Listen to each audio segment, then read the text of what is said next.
Para naman tanggalin ang pangamba ng maraming Pilipino sa pagpapabakuna, Senator Bongo hinamon sina COVID-19 SAR Secretary Carlito Galvez at DOH Secretary Francisco Duque III na maunang magpabakuna.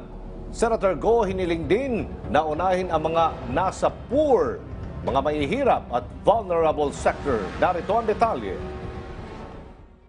Ngayong malapit nang maging available sa publiko ang mga na-develop na bakuna kontra COVID-19, marami pa rin ang nag-aalangan kung ligtas nga ba ito sa tao.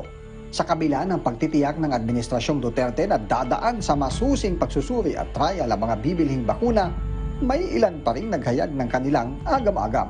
Kaya naman para mapawi ang pangamba ng ilan kung ligtas nga ba sa kalusugan, I'm challenging Secretary Galvez.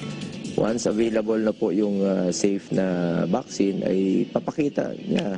Along with Secretary Duque, sila po una magpapaturok ng vaccine once safe para to encourage naman po.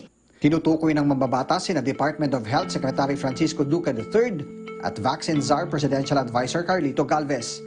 Ayon kay Senator Bongo, nakalatag na ang National Vaccine Roadmap para sa systematic distribution ng bakuna sa oras na mapatunayang ligtas at mabisa ito kontra COVID-19.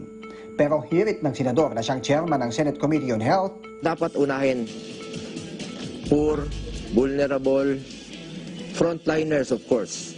Sila yung nangunguna sa labang ito, mga sundalo, and of course mga guro natin, mga senior citizens po na talagang vulnerable. At especially po yung mga indigent Filipino people na kailangan lumabas, magtrabaho. Dapat po maging libre po ito sa mga mahirap. tiniyak naman ni Budget Secretary Wendell Avisado na mayroong 10 bilyong pisong nakalaang pambili ng bakuna na nakapaloob sa Bayanihan 2. Mayroon din anyang 2.5 billion pesos na initial budget para sa bakuna na nakapaloob naman sa 2021 national budget.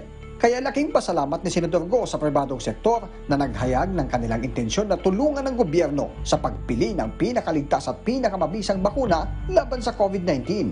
Tumutulong ang ating mga private sector, mga negosyante po natin. Alam naman nila na hindi po kakayanin ito ng gobyerno lamang. Maraming salamat po sa inyong suporta sa administrasyon ni Pangulong Duterte.